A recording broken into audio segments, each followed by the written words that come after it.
This story is brought to you by the month of Lurve. The month of Lurve.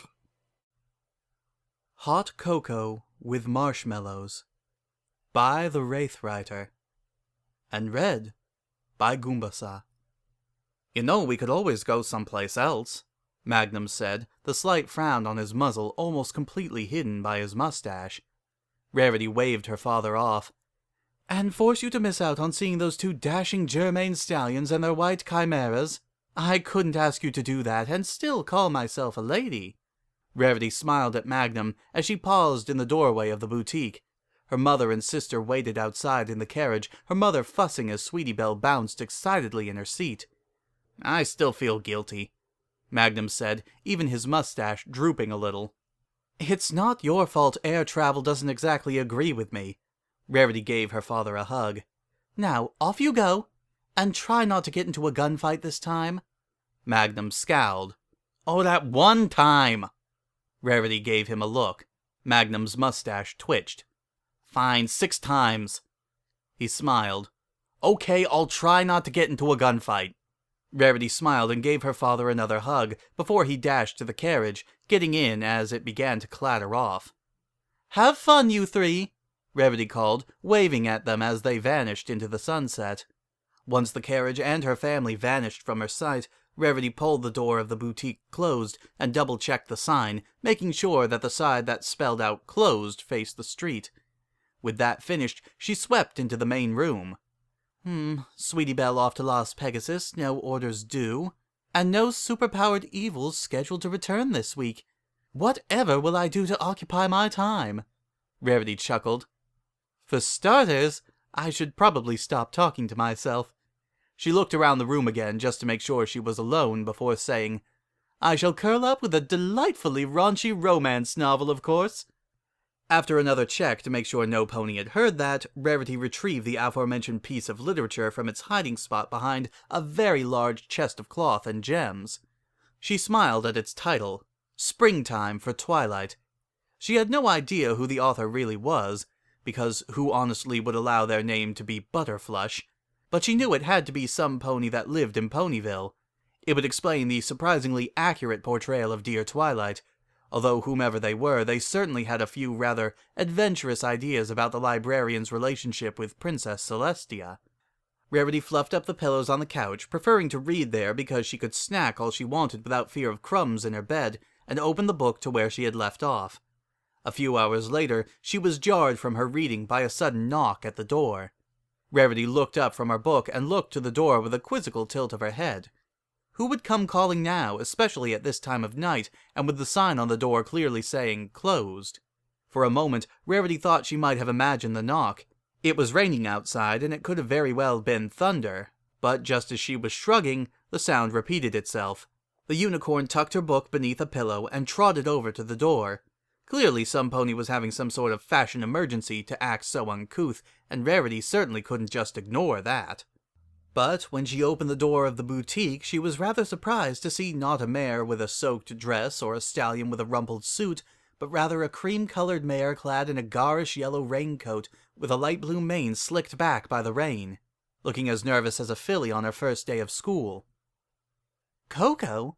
Rarity said, not sure if she wasn't somehow mistaking some pony else for the mare she had met in Manhattan. That's me, Coco said with an awkward smile. Once her initial surprise dissipated, Rarity remembered her manners. Come in, the unicorn said, ushering the mare inside. It's very nice to see you again, Coco, Rarity said as she closed the door. What brings you to Ponyville? Coco removed her raincoat and ruffled her wet mane before answering. Oh, just some business, and I wanted to see my old friend, Coco said, eyeing the small puddles made by her coat with something akin to embarrassment. Sorry, No need, dear, Rarity said, using a nearby towel to sweep up the water. See, no trouble. Coco gave her another awkward smile. Thank you, Miss Rarity. Rarity returned the smile as she put the towel in a bucket to dry. Like I said, no trouble. Sweetie Belle comes in wet all the time, so I've learned to prepare. Sweetie Belle? Coco asked with a tilt of her head.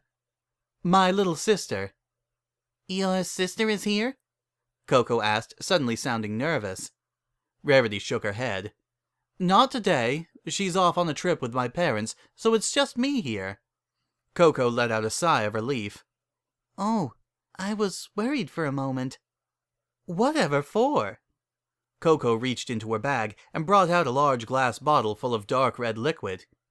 It would be irresponsible to drink this with a filly around. Rarity's eyes widened in surprise. Is that Celestia's Private Reserve 927? Why, yes, Coco said with a note of pride. Wherever did you get something like that? A gift from a client, Coco said, her previous blush finally vanishing from her cheeks. Share it with me? The next hour was a bit of a blur for Rarity. Once she had retrieved her wine glasses from the cupboard and offered Coco a seat beside her on the couch, the wine had flowed like very expensive wine often does. For you barbarians out there, that means it was slow when they began, but soon it was being poured in very generous servings. Coco, who was by nature a very tightly wound mare, became looser as the night wore on. And not just her posture, as she all but laid herself on the couch like she was presenting, but also her mannerisms. At first her speech was slow and careful, but soon she was babbling like a brook and tittering excitedly at every little joke, especially her own. Yet when Rarity spoke, she seemed to hang on to her every word. And once I realized that there was no conceivable way Pinkie Pie could handle another drink, I did the first thing that occurred to me, Rarity was saying. She paused, allowing for Coco to ask, What did you do? I smashed a bottle over her head. Coco stared wide-eyed at Rarity for a few heartbeats before the beginnings of another giggle started in her. The giggle rapidly grew into a chuckle, and then into a high-pitched fit of laughter. Coco rolled backwards, almost dropping her completely empty wine glass in her mirth. Rarity allowed herself a few chuckles as well, taking a few sips from her glass before realizing that there was little point in keeping up appearances after that, and downing the remainder in a single gulp. You smashed a bottle over her head? Coco managed to get out between laughs. Rarity felt herself flush, and not just from the wine. Yes, dear, I really didn't know what else to do. Coco's laughter pattered out as she reached for the bottle to refill her and Rarity's glasses. She made a sound of disappointment upon finding the bottle empty. Was that the last of it, Coco? Rarity asked. The cream-colored mare nodded sadly. Oh, looks like it, she said. This was followed by an adorable hiccup, which in turn made Coco turn scarlet and cover her mouth. Rarity giggled as Coco fumbled to put away the bottle in an effort to hide her embarrassment. But it was only after a moment that Rarity realized Coco was trying to stuff the bottle beneath the couch pillows. Coco, darling, Rarity said, pointing to where Coco's bag was beside her on the floor. Coco mumbled her thanks as she pulled the bottle away from the pillows and put it into her bag. However, something that had also been among the pillows had become dislodged and fell to the floor with a barely audible thwump. Coco reached down and picked the object up, holding it up so she could see it properly. Rarity, who had been preoccupied with gathering up the wine glasses and the small tray she had been using for snacks, glanced over to see Coco holding a book. It was but a moment before she realized it was the book she had been reading before Coco arrived. The fashionista suddenly felt her own cheeks burn as Coco looked over the book. I didn't know you were into this sort of thing, Coco said, looking from the book to Rarity. Well, as much as the next mare, I suppose, the unicorn said, chuckling nervously and waving a hoof. Who doesn't like a cheesy romance every now and then? I, meant being into mares, Coco squeaked out, reminding Rarity of Fluttershy. Oh! A pause. Oh! Rarity chuckled as she sat down next to Coco, glasses forgotten. Well, I do like stallions, but there's nothing wrong with a mare if she's the right type. So, you are into mares, then? Coco asked, the blush persisting on her face while Rarity's faded. The unicorn nodded. The needle does thread both ways. You can blame a bottle of cider and a rather grabby farmer for teaching me that. Rarity chuckled, and then noticed Coco was actually growing redder, if that was possible. Rarity coughed. Coco, are you... A filly fooler? Yes, Coco said rather simply.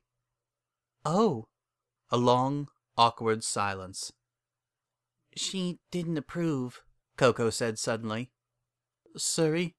Rarity asked after a moment. Coco nodded. Said there was no place in the business for thoughts like that, and if she caught me drooling over any of her models, she'd fire me. Hesitantly, Rarity wrapped a leg around Coco.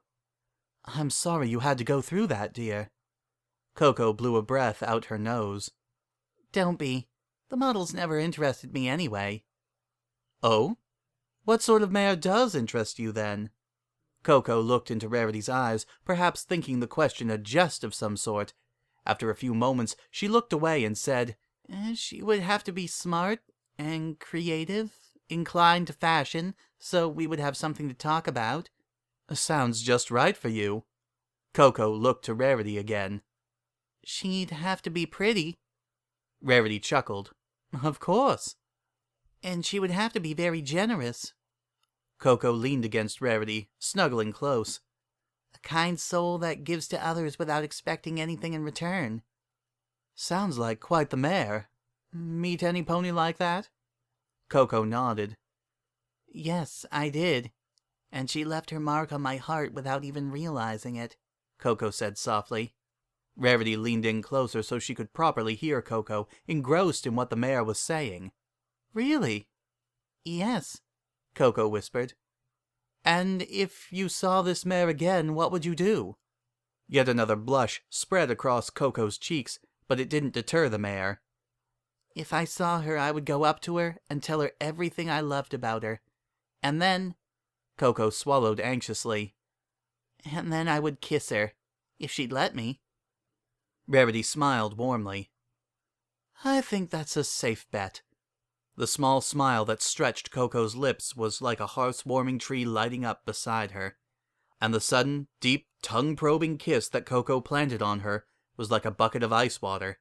Startled, Rarity shoved Coco back, the surprised mare nearly falling off the couch.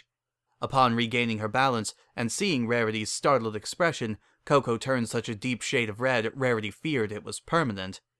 I'm sorry, Coco choked out, making to get up from the couch, no doubt to flee from the boutique. Wait! Rarity shouted, grabbing Coco's hoof before she could escape. Forcefully pulling the mare back to the couch, Rarity repeated herself, softer this time. Wait! Coco was all but hyperventilating now, but her breath seemed to catch in her throat as Rarity leaned in close to whisper in her ear. You startled me is all, darling. Now, let's try that again. It was Coco's turn to act surprised as Rarity planted a soft kiss on her lips. The unicorn pulled back after a few seconds, but still found herself breathless. That was better, wasn't it? Coco nodded mutely, reaching up to cup Rarity's face almost like she wasn't sure this was real. Rarity leaned into the hoof, smiling at Coco. All you had to do was say something, Coco.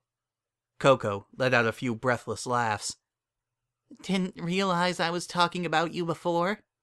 I'm a little slow on the uptake sometimes, Rarity whispered, leaning forward to press herself against Coco. Coco blushed again as she was forced up against the pillows on the couch, Rarity laying on top of her. Do you, Coco licked her lips. Don't you want to take it slow? Rarity smiled knowingly. Do you? Rarity found her answer in the form of Coco's tongue being shoved down her throat. The end.